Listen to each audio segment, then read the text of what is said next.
I think a lot of people in America have some really good memories of pancakes. I have memories of my father making pancakes over the weekends. I have memories of one of our first dates with my husband making pancakes. We love them. They're really great.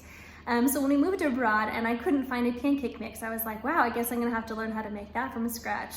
And I did, and it was great. More recently, I had a friend who gave me some of their sourdough starter a few years back. And sourdough pancakes have become a staple and a dear love in our family. It like ups our pancake game even that much more. So I'm going to be sharing with you today our sourdough pancake recipe. Sourdough is also really impressive because it helps to break down some of those proteins and enzymes that are difficult for people who have wheat sensitivities to be able to digest it better. So if you're diving into sourdough, this is one of the most easy recipes that you can find. Plus, it has like amazing tangy flavor and texture is just so enjoyable to me. It's really nice and tender, really, really good. Hope you enjoy it. All right, last night I put in about half a cup of sourdough starter, 2 cups of warm water, and about 2.5 to 3 cups of wheat flour.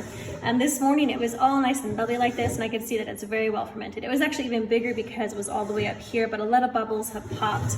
It was more like this bubbly when I first opened it. So now we're gonna add some more ingredients so that we can make this into pancakes, because pancakes are some of the easiest things we can do with sourdough. First, I'm gonna add in 1 egg.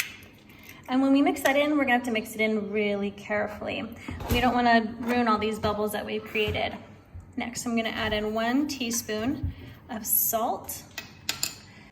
We'll add in 2 tablespoons of sugar.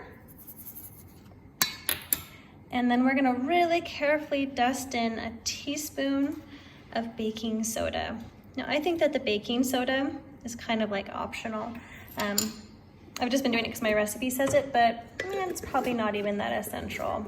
And last, we're putting in 2 tablespoons of oil.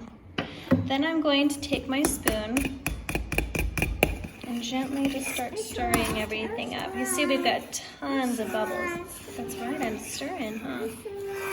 And we're just trying to get that egg mixed in, all these other ingredients mixed in, but not ruin our bubbles too much. This is a really, thank you, baby, a really bubbly mixture. So it makes for the most amazing pancakes and waffles. I just use a little cookie scoop. You can see once we've stirred it, it's kind of like blown back up again. And I just plop them all through my little griddle I've got here. All right, now that these are all getting bubbly and a little bit drier on the edges, we're giving them a good flip. Bada bing, bada breakfast.